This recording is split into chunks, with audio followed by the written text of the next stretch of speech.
اللہ الرحمن الرحیم۔ السلام علیکم دوستو، کیسے ہیں آپ؟ ٹھیک ہیں؟ اللہ تعالیٰ آپ کو خوش رکھے، اللہ پاک آپ کو کسی کا محتاج نہ کرے اور دنیا آخرت میں کامیابیاں عطا فرمائے۔ تو ہم سیرت النبی صلی اللہ علیہ وآلہ وسلم کا سلسلہ ہمارا جاری ہے۔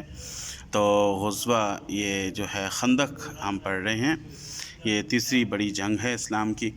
تو ہم پڑھ رہے تھے کہ انہوں نے کفار نے محاصرہ کیا ہوا تھا مدینہ کا۔ آگے ہم دیکھتے ہیں کہ آگے کیا ہوا۔ طوفان اور کفار کی شکست۔ محاصرہ کو جس قدر طول ہوتا جاتا تھا، یعنی کہ جس قدر محاصرہ لمبا ہو رہا تھا، محاصرہ کرنے والے ہمت ہارتے جاتے تھے۔ 10,000 آدمی کو رزق پہنچانا، یعنی کہ خوراک پہنچانا، 10,000 آدمی تھے کفار کے لشکر میں، ان کو کھانا پہنچانا اتنا آسان کام نہیں ہے 10,000 آدمیوں کو۔ یہاں ولیمے میں آپ دیکھتے ہیں 300-400 آدمی ہوتا ہے، کتنا ایک مطلب انتظام کرنا پڑتا ہے۔ تو 10,000 آدمی، پھر انہیں کھانا پہنچانا، پھر بہت مشکل ہے۔ پھر باوجود سردی کے موسم کی اس زور کی ہوا چلی کہ طوفان آ گیا۔ یعنی کہ ٹھیک ہے تھوڑا سردی کا موسم تھا، مگر گرمی میں تو اور زیادہ مصیبت بن جاتی ہے نا، پانی کی کمی ہو جاتی ہے، انسان خود پسینہ پسینہ ہو جاتا ہے، چکر آنے لگ پڑتے ہیں، سایہ نہیں ہے، عربوں میں بڑا مسائل تھے۔ مگر سردی کے باوجود بھی پھر کیا ہوا کہ طوفان چل گیا، خیموں کی رسیاں ٹوٹ گئیں، اتنا سخت طوفان آیا، خیموں کی رسیاں ٹوٹ گئیں، اکھڑ گئے خیمے، کھانے کے دیگچے چولہے وغیرہ الٹ گئے۔ اتنی زیادہ طوفان تھا کہ کھانے کے چولہے جو تھے وہ بجھ گئے، اور اوپر جو بڑے بڑے دیشکے پڑے تھے وہ بھی الٹ گئے، اور خیمے ٹوٹ کے طوفان آ گیا۔ جس طرح ہم دیکھتے ہیں شادیوں میں ٹینٹ اکھڑ جاتے ہیں، اس طرح اس واقعے نے فوجوں سے بڑھ کر کام دیا، یعنی کہ لڑائی سے بھی بڑھ کے نقصان ہونا شروع ہو گیا۔ اسی بنا پر قرآن مجید نے فرمایا، یا ایھا الذین آمنوا اذکروا نعمت اللہ علیکم اذ جاءتکم جنودا فارسلنا علیہم ریحا وجنودا لم تروہا۔ مسلمانوں، خدا کے اس احسان کو یاد کرو کہ جب تم پر فوجیں آ پڑیں تو ہم نے ان پر آندھی بھیجی اور فوجیں بھیجی جو تم کو دکھائی نہیں دیتی۔ اللہ تعالیٰ قرآن فرما رہے ہیں کہ یاد کرو وہ جو طوفان آ گیا تھا نا اچانک، وہ ہم نے بھیجا تھا، اور ایسی فوجیں بھیجی تھیں جو انسان نہیں دے سکتے، یعنی کہ فرشتوں کی ہم نے فوجیں بھیجی تھیں، اور آندھی بھیج دی تھی، اور ایسی چیزیں بھیجی تھیں جن کو تم دیکھ ہی نہیں سکتے۔ نعیم بن مسعود ایک عطفانی رئیس تھے، قریش اور یہود دونوں ان کو مانتے تھے، وہ اسلام لا چکے تھے، لیکن کفار کو ابھی اس کا علم نہ تھا۔ انہوں نے قریش اور یہود سے الگ الگ جا کر اس قسم کی باتیں کیں جس سے دونوں میں پھوٹ پڑ گئے۔ یعنی کہ وہ نعیم بن مسعود جو تھے ان کی بڑی عزت کرتے تھے، قریش کے کفار بھی اور یہودی بھی، دونوں ان کی بڑی عزت کرتے تھے، اور اندر سے تو مسلمان ہو چکے تھے، مگر ابھی اعلان نہیں کیا تھا انہوں نے کہ میں مسلمان ہوں۔ انہوں نے اس طرح کیا کہ قریش کے اندر جا کر اور یہودیوں کے اندر جا کے ایسی باتیں کی نا کہ دونوں قومیں آپس میں لڑ پڑی۔ ابن اسحاق کی روایت ہے کہ نعیم نے اس تفرقہ اندازی میں دونوں سے ایسی باتیں کہیں جس سے دونوں ایک دوسرے کے بدگمان ہو گئے۔ اس بنا پر کہیں کہ خود حضرت صلی اللہ علیہ وسلم نے الحرب خدعہ کی تعلیم کی تھی، لیکن ابن اسحاق نے روایت کی سند نہیں نقل کی، اور اگر کرتے بھی تو ابن اسحاق کا یہ پایا نہیں کہ ایسا واقعہ محض اس کی سند سے قبول کر لیا جائے۔ اس کے علاوہ واقعات اس قسم کے جمع تھے کہ دونوں فریقوں کا اتحاد بغیر اس کے توڑ دیا جا سکتا تھا کہ کوئی غلط بات بیان کی جائے۔ ابن اسحاق کی روایت میں اس قدر مذکور ہے کہ نعیم نے یہود سے کہا کہ قریش تو 4 دن کے بعد یہاں سے چلے جائیں گے، تو ہمارا اور مسلمانوں کا ہم وطنی کا ساتھ ہے، اس لیے تم کیوں بیچ میں پڑھ کر ہمیشہ کے لڑائی مول لیتے ہو؟ اور اگر اس پر آمادہ ہی ہو تو قریش سے کہو کہ وہ کچھ معزز آدمی ضمانت کے طور پر تمہارے ہاں بھجوا دیں کہ اگر قریش لڑائی کا فیصلہ کیے بغیر جانا چاہیں تو تم ان لوگوں کو روک لینا۔ یعنی کہ انہوں نے کہا، نعیم نے رضی اللہ تعالیٰ عنہ نے فرمایا کہ یہود سے کہ دیکھو تم لوگوں تو مدینے میں ہی رہنا ہے، اور تم مسلمانوں سے ایک جگہ کے اوپر رہ کر تو تم لڑائی کر رہے ہو، یہ مکے والوں کا کیا ہے؟ مکے والے قریش جو ہیں یہ تو آئے ہیں لڑائی کرنے، انہیں اگر فتح ہو یا شکست ہو یہ تو چلے جائیں گے، یہ تھوڑی مدینہ میں رہنے کے لیے آئے ہیں، تو تم لوگوں نے تو مسلمانوں کے ساتھ رہنا ہے، تو تم کیوں ایسی لڑائی مول لیتے ہو ہمیشہ کے لیے؟ پھر مسلمان تمہیں پریشان کریں گے، تنگ کریں گے، آپس میں دشمنیاں بن جائیں گی تم لوگوں کی۔ یہ تو قریش والے آئے ہیں اپنی قسمیں پوری کرنے کے لیے، مسلمانوں کو تکلیف دینے کے لیے آئے ہیں، یہ تو واپس چلے جائیں گے۔ تم ایک جگہ کیوں پر ہے کہ آپس میں مسلمانوں کے ساتھ یہودی ہو، تم لوگ لڑتے رہو گے۔ اور ہاں اگر ایسی بات ہے نا تو پھر اس طرح کرو، یہی تو چلے جائیں گے ان سے، پھر اس طرح کرو کہ اگر ان سے پھر جو بڑے بڑے ان کے لوگ ہیں ان کو اپنے پاس ضمانت کے طور پہ رکھ لو۔ اچھا، اس کے بعد کیا ہوا؟ یہ بھی ظاہر ہے کہ یہودی قریضہ اول نقض عہد پر راضی نہ تھے اور کہتے تھے کہ ہم محمد سے معاہدہ کیوں توڑیں، لیکن حی بن خطب نے اسی شرط پہ ان کو راضی کیا تھا کہ قریش چلی گئی تو میں خیبر چھوڑ کر تمہارے پاس آ جاؤں گا۔ قریش اس قسم کی ضمانت نہیں منظور کر سکتے، اس لیے جب انہوں نے انکار کیا ہوگا تو دونوں میں خود بخود پھوٹ پڑ گئی ہوگی۔ اس کے لیے ایک صحابی رضی اللہ تعالیٰ کو دروغ بیانی کی کیا ضرورت تھی؟ بہرحال موسم کی سختی، محاصرہ، آندھی کا زور، رزق کی قلت، یہود کی علیحدگی، یہ تمام اسباب ایسے جمع کیے گئے تھے کہ قریش کے پائے ثبات اب ٹھہر نہیں سکتے، یعنی کہ یہ ساری چیزیں، اب آندھی بھی آ گئی، محاصرہ بھی سخت ہو گیا، موسم بھی ٹھنڈا ہو گیا، خوراک کی بھی کمی ہو گئی، یہود جو تھے انہوں نے بھی علیحدگی کا اعلان کر دیا کہ ہم لڑائی نہیں لڑیں گے، تو پھر اب ان کے پاؤں قریش کے کافروں کے جو تھے وہ مکے والوں کے پاؤں اکھڑنے لگ پڑے۔ ابو سفیان نے فوج سے کہا کہ رس ختم ہو چکی، کھانا پینا ختم ہو گیا، موسم کا یہ حال ہے، یہود نے بھی ساتھ چھوڑ دیا، اب محاصرہ بیکار ہے، یہ کہہ کر طبل رحیل بجنے کا حکم دیا، یعنی کہ جنگ ختم کرنے کا طبل بج گیا۔ عطفان بھی ان کے ساتھ روانہ ہو گئے۔ بنو قریظہ محاصرہ چھوڑ کر اپنے قلعوں میں چل گئے۔ مدینہ کا افق 20-22 دن تک غبار آلود رہ کر صاف ہو گیا، یعنی کہ مدینہ کے سائڈوں پہ ظاہری بات ہے گھوڑے دوڑتے تھے تو ہر وقت دھوڑ اڑتی رہتی تھی، تو 22 دن کا محاصرے کے بعد صاف ہو گیا۔ اللہ تعالیٰ قرآن فرماتے ہیں وَرَدَّ اللَّهُ الَّذِينَ كَفَرُوا بِغَيْظِهِمْ لَمْ يَنَالُوا خَيْرًا وَكَفَى اللَّهُ الْمُؤْمِنِينَ الْقِتَالَ، اور خدا نے کافروں کو غصہ میں بھرا ہوا ہٹا دیا کہ ان کو کچھ ہاتھ نہ آیا اور مسلمانوں کو لڑنے کی نوبت نہ آنے دی۔ اللہ تعالیٰ نے کس طرح مدد فرمائی۔ اس معرکہ میں فوج اسلام کا جانی نقصان کم ہوا، لیکن سار کا سب سے بڑا بازو ٹوٹ گیا، یعنی حضرت سعد رضی اللہ تعالیٰ بن معاذ جو قبیلہ اوس کے سردار تھے زخمی ہوئے اور پھر جانبر نہ ہو سکے، یعنی کہ وفات پا گئے۔ ان کے زخم کھانے کے واقعہ مؤثر اور عبرت انگیز ہے۔ حضرت عائشہ رضی اللہ تعالیٰ عنہ جس قلعے میں پناہ گزین تھیں، حضرت سعد رضی اللہ تعالیٰ بن معاذ کی ماں بھی وہیں ان کے ساتھ تھیں۔ حضرت عائشہ رضی اللہ تعالیٰ عنہ کا بیان ہے کہ میں قلعہ سے باہر نکل کر باہر پھر رہی تھی، عقب سے پاؤں کی آہٹ معلوم ہوئی، مڑ کر دیکھا تو سعد رضی اللہ عنہ ہاتھ میں حربہ لیے جوش کی حالت میں بڑی تیزی سے بڑھے جا رہے تھے۔ یہ شعر ان کے زبان پر تھے، ذرا ٹھہر جانا کہ لڑائی میں ایک اور شخص پہنچ جائے، وقت آ گیا تو موت سے کیا ڈر گیا۔ حضرت سعد رضی اللہ تعالیٰ کی ماں نے سنا تو پکاری بیٹا دوڑ کر جا، تو نے دیر لگا دی۔ سعد رضی اللہ تعالیٰ کی ذرا اس قدر چھوٹی تھی کہ ان کے دونوں ہاتھ باہر تھے۔ حضرت عائشہ رضی اللہ تعالیٰ نے سعد رضی اللہ ماں سے کہا کاش سعد رضی اللہ تعالیٰ عنہ کی ذرا لمبی ہوتی، یعنی کہ ان کی جو ذرا تھی وہ چھوٹی تھی۔ اتفاق یہ کہ ابن الارقہ نے طاق کر کھلے ہوئے ہاتھ پر تیر مارا جس سے اکحل کی رگ کٹ گئی۔ خندق کا مارکہ ہو چکا تو آپ صلی اللہ علیہ وسلم نے ان کے لیے مسجد مکیسین میں خیمہ کھڑا کرایا اور ان کی تیمارداری شروع کی۔ اس لڑائی میں رفیدہ ایک خاتون شریک تھیں جو اپنے پاس دوائیں رکھتی تھیں اور زخمیوں کی مرہم پٹی کرتی تھیں۔ یہ خیمہ انہی کا تھا اور وہ علاج کی نگران تھیں، یعنی کہ نرس ٹائپ جسے آج کہتے ہیں نرس۔ صلی اللہ علیہ وسلم نے خود دست مبارک میں مشکس لے کر داغا، لیکن پھر ورم کرایا، دوبارہ داغا، پھر فائدہ نہ ہوا۔ کئی دن کے بعد یعنی بنو قریظہ کی ہلاکت کے بعد زخم کھل گیا اور انہوں نے وفات پائی۔ اللہ تعالیٰ ان کو جنت میں اعلیٰ مقام نصیب فرمائے۔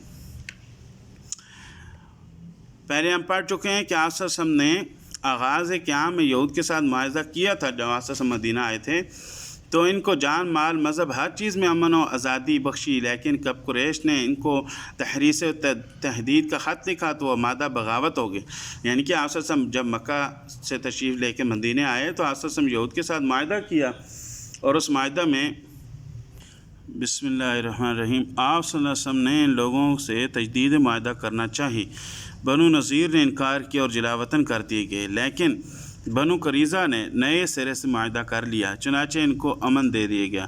صحیح مسلم میں ان واقعات کو اختصار کے ساتھ ان الفاظ میں بیان کیا گیا ہے۔ حضرت عبداللہ بن عمر رضی اللہ تعالیٰ عنہ سے روایت ہے کہ بنو نذیر اور قریظہ کے یہود نے حضرت صلی اللہ علیہ وسلم سے لڑائی کی تو آپ صلی اللہ علیہ وسلم نے بنو نذیر کو جلاوطن کر دیا اور قریظہ کو رہنے دیا۔ بنو نذیر جب جلاوطن ہوئے تو ان کے رئیس الاعظم حی بن خطب، ابو رافع، سلام بن ابی حقیق خیبر میں جا کر آباد ہوئے اور وہاں ریاست عام حاصل کی۔ جنگ احزاب انہی کی کوششوں کا نتیجہ تھا۔ قبائل عرب میں دورہ کر کے تمام ملک میں آگ لگا دی اور قریش کے ساتھ مل کر مدینہ پر حملہ آور ہوئے۔ اس وقت تک بنو قریظہ معاہدے پر قائم تھے، لیکن حی بن خطب نے ان کو بہکا کر توڑ لیا اور ان سے وعدہ کیا کہ خدا نہ خواستہ اگر قریش حملے سے دستبردار ہو کر چلے گئے تو میں خیبر چھوڑ کر یہیں آ کر رہوں گا۔ چنانچہ اس نے یہ عہد وفا کیا۔ قریظہ نے احزاب میں اعلانیہ شرکت کی اور شکست کھا کر ہٹ آئے تو اسلام کے سب سے بڑے دشمن حی بن خطب کو ساتھ لائے۔ اب اس کے سوا کوئی چارہ نہ تھا کہ ان کا آخری فیصلہ کیا جائے۔ حضرت صلی اللہ علیہ وسلم نے احزاب سے فارغ ہو کر حکم دیا کہ ابھی لوگ ہتھیار نہ کھولیں اور قریظہ کی طرف بڑھیں۔ قریظہ اگر صلح سے پیش آتے ہیں تو قابل اطمینان تسویہ کے بعد ان کو امن دیا جاتا ہے، لیکن وہ مقابلے کا فیصلہ کر چکے تھے۔ فوج سے آگے بڑھ کر جب حضرت علی رضی اللہ عنہ کے قلعوں کے پاس پہنچے تو انہوں نے اعلانیہ حضرت صلی اللہ علیہ وسلم کو نعوذ باللہ گالیاں بکنا شروع کر دی۔ غار سے ان کا محاصرہ کیا گیا اور تقریباً 1 مہینہ محاصرہ رہا۔ بالآخر انہوں نے درخواست پیش کی کہ حضرت سعد رضی اللہ عنہ بن معاذ جو فیصلہ کریں ہم کو منظور ہے۔ حضرت سعد بن معاذ اور ان کا قبیلہ اوس قریظہ کا حلیف اور ہم عہد تھا۔ عرب میں یہ تعلق ہم نسبی سے بڑھ کر تھا۔ حضرت صلی اللہ علیہ وسلم نے ان کی درخواست منظور کر لی۔ قرآن مجید میں جب تک کوئی خاص حکم نہیں آتا تھا آپ صلی اللہ علیہ وسلم تورات کے کام کی پابندی فرماتے تھے، چنانچہ اکثر مسائل مثلاً قبلہ، نماز، رجم، قصاص بالمثل وغیرہ بھی جب تک خاص وحی نہیں آتی آپ صلی اللہ علیہ وسلم تورات ہی کی پابندی فرماتے۔ حضرت سعد رضی اللہ تعالیٰ عنہ نے جو فیصلہ کیا یعنی یہ کہ لڑنے والے قتل کیے جائیں اور عورتیں اور بچے قید ہوں، مال و اسباق غنیمت قرار دیا جائے، تورات کے مطابق تھا۔ تورات کی کتاب جو ہے اس میں آیت ہے 10 نمبر آیت ہے، اس میں یہ ہے کہ جب کسی شہر پر حملہ کرنے کے لیے تو جائے تو پہلے صلح کا پیغام دے، اگر وہ صلح کر لیں اور تیرے لیے دروازے کھول دیں تو جتنے لوگ وہاں موجود ہوں سب تیرے غلام ہو جائیں گے، لیکن اگر صلح نہ کریں تو ان کا محاصرہ کر، اور جب خدا تجھ کو ان پر قبضہ دلا دے تو جس قدر مرد ہوں سب کو قتل کر دے، باقی بچے، عورتیں، جانور اور جس چیزیں شہر میں موجود ہوں سب تیرے لیے مال غنیمت ہوں گی۔ یہ تورات کی آیت کا ترجمہ ہے۔ تو حضرت سعد بن رضی اللہ تعالیٰ نے تورات کے مطابق فیصلہ کر دیا۔ احادیث میں مذکور ہے کہ سعد رضی اللہ عنہ نے جب یہ فیصلہ کیا تو آپ نے فرمایا کہ تم نے یہ آسمانی فیصلہ کیا، یہ اسی تورات کے حکم کی طرف اشارہ تھا۔ یہودیوں کو جب یہ حکم سنایا گیا تو وہ جو فکر ان کی زبان سے نکلے اس سے بھی ثابت ہوتا ہے کہ وہ خود بھی اس فیصلے کا حکم الہی کے موافق سمجھتے تھے۔ حی بن خطب جو ان تمام فتن کا بانی تھا مقتل میں لایا گیا تو آپ صلی اللہ علیہ وسلم کی طرف اس نے نظر اٹھا کر دیکھا اور فکرے کہے، وہ جو فکرے تھے وہ یہ تھے، ہاں خدا کی قسم مجھ کو اس کا افسوس نہیں کہ میں نے کیوں تیری یہ دعوت کی، لیکن یہ بات یہ ہے کہ جو شخص خدا کو چھوڑ دیتا ہے خدا بھی اس کو چھوڑ دیتا ہے۔ پھر لوگوں کی طرف مخاطب ہو کر اس نے کہا، لوگوں خدا کے حکم کی تعمیل میں جو کچھ مذائقہ نہیں، یہ ایک حکم الہی تھا، یہ لکھا ہوا تھا، ایک سزا تھی جو خدا نے بنی اسرائیل پر لکھی تھی۔ حی بن خطب کی نسبت یہ بات خاص طور پر لحاظ رکھنے کی قابل ہے کہ جب وہ جلاوطن ہو کر خیبر جا رہا تھا تو اس نے یہ معاہدہ کیا تھا کہ آپ صلی اللہ علیہ وسلم کی مخالفت پر کسی کو مدد نہ دے گا۔ اس معاہدے پر اس نے خدا کو ضامن کیا تھا، لیکن احزاب میں اس معاہدہ کی جس طرح تعمیل کی اس کا حال ابھی گزر چکا ہے۔ بنو قریظہ کے متعلق مخالفین اسلام نے بڑے زور کے ساتھ ظلم اور بے رحمی کا اعتراض کیا ہے، لیکن واقعات حسب ذیل ہیں۔ حضرت صلی اللہ علیہ وسلم نے مدینہ میں آ کر ان کے ساتھ دوستانہ معاہدہ کیا، جس میں ان کے مذہب کی پوری آزادی دی گئی اور جان و مال کی حفاظت قرار پائی۔ بنو قریظہ رتبہ میں بنو نذیر سے کم تھے، لیکن بنو نذیر کا جو کوئی آدمی قریظہ کے کسی آدمی کو قتل کر دیتا تو اس کو صرف آدھا خون بہا دینا پڑتا تھا، بخلاف اس کے کہ بنو قریظہ پورا خون بہا دیتے تھے۔ آپ صلی اللہ علیہ وسلم نے بنو قریظہ پر یہ احسان کیا کہ ان کا درجہ بنو نذیر کے برابر کر دیا۔ حضرت صلی اللہ علیہ وسلم نے بنو نذیر کی جلاوطنی کے وقت بنو قریظہ سے دوبارہ تجدید معاہدہ کیا، باوجود ان باتوں کے شکنی کے جنگ احزاب میں شریک ہوئے۔ ازواج مطہرات رضی اللہ عنہ قلعہ میں حفاظت کے لیے بھیجی گئیں تو ان پر انہوں نے حملہ بھی کیا۔ حی بن خطب جو بغاوت کے جرم میں جلاوطن کر دیا گیا تھا، جس نے تمام عرب کو جنگ کے لیے تیار کیا، اس کو اپنے ساتھ لائے تو آتش جنگ کے اشتعال کا دباچہ تھا۔ ان حالات کے ساتھ بنو قریظہ کے ساتھ اور کیا سلوک کیا جا سکتا تھا؟ یہ بھی ملحوظ خاطر رکھنا چاہیے کہ عرب میں مخالفت کا معاہدہ قوت حقیقی کے برابر ہے۔ بنو قریظہ انصار کے حریف تھے، اسی بنا پر تمام انصار اوس نے ان کی نہایت اللہ کے ساتھ سفارش کی۔ حضرت سعد رضی اللہ تعالیٰ عنہ اوس کے سردار تھے اور دراصل معاہدہ کہ وہی ذمہ دار تھے۔ وہ سخت کشمکش میں تھے کہ ان کے حریفوں کی موت و حیات کا مسئلہ تھا، جن کی حمایت پر کل انصار اوس مصر تھے، لیکن حضرت سعد رضی اللہ تعالیٰ عنہ بن معاذ نے اس فیصلہ کے سوا اور کیا کر سکتے تھے؟ مقتولین کی تعداد ارباب سیر نے 600 سے زائد بیان کیے، لیکن صحابہ میں 400 ہے۔ ان میں صرف ایک عورت تھی اور وہ اس قصاص میں ماری گئی تھی کہ اس نے قلعہ پر سے ایک پتھر گرا کر ایک مسلمان کو قتل کیا تھا۔ اس عورت نے جس جرأت اور دلیری سے جان دی، سنن ابی داؤد میں حسب ذیل حیرت انگیز طریقہ سے مذکور ہے۔ اس کو معلوم ہو چکا تھا کہ مقتولین کی فہرست میں اس کا نام ہے۔ قتل گاہ میں مجرم آتے اور عدم کو روانہ ہوتے جاتے تھے، ایک ایک کر کے نام پکارا جا رہا تھا اور یہ ہوش ربا صدا بار بار اس کی کانوں میں آتی تھی، لیکن وہ بے تکلف حضرت عائشہ رضی اللہ تعالیٰ عنہا سے باتیں کرتی جاتی اور بات پر ہنستی جاتی تھی۔ دفعتاً قاتل نے اس کا نام پکارا اور وہ بے تکلف اٹھ کر کھڑی ہوئی۔ حضرت عائشہ رضی اللہ تعالیٰ عنہا نے پوچھا کہاں؟ بولی میں نے ایک جرم کیا تھا، اس کی سزا اٹھانے جاتی ہوں۔ خوشی خوشی قتل گاہ میں آئی اور تلوار کے نیچے سر رکھ دیا۔ حضرت عائشہ رضی اللہ تعالیٰ عنہا جب اس واقعے کو بیان کرتی تھی تو نہایت حیرت کے لہجے میں بیان کرتی تھی، یعنی کہ بڑی بہادر عورت تھی کہ لوگ قتل ہو رہے ہیں اور جناب علی اس کا بھی نام فہرست میں ہے اور اسے فکر ہی کوئی نہیں ہے، اور حضرت عائشہ کے ساتھ ہنس کے باتیں کرتی رہی۔ ریحانہ کا غلط واقعہ۔ متعدد ارباب سیر نے لکھا ہے کہ حضرت صلی اللہ علیہ وسلم نے قریظہ کی قیدیوں میں سے ایک یہودی عورت جس کا نام ریحانہ تھا، اس کی نسبت حکم دیا کہ الگ کر لی جائے اور پھر چند روز کے بعد اس کو اپنے حرم میں داخل کر لیں۔ چنانچہ جن مورخین نے لکھا ہے حضرت صلی اللہ علیہ وسلم لونڈیوں سے بھی متمتع ہوتے تھے۔ ان نے 2 مثالیں پیش کی ہیں، ایک یہی ریحانہ اور ماریہ قبطیہ۔ عیسائی مورخوں نے اس واقعے کو صحیح قرار دے کر نہایت ناگوار صورت میں دکھایا۔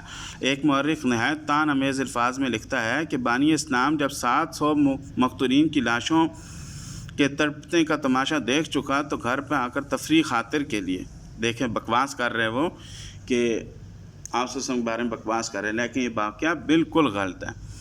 ریحانہ کے حرم میں داخل ہونے کی جس قدر روایتیں ہیں سب واقدی یا ابن اسحاق سے ماخوذ ہیں، لیکن واقدی نے تصریح بیان کیا ہے کہ آپ صلی اللہ علیہ وسلم نے ان سے نکاح کیا تھا۔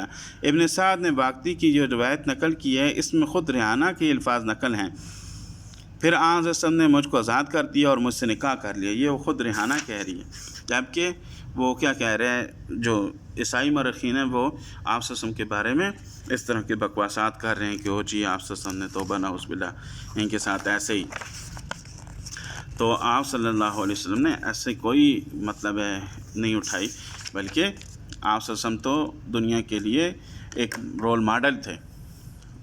تو آج ہم نے جو واقعات بیان کیے ہیں اس میں ہمارے لیے بہت سارے سبق ہیں۔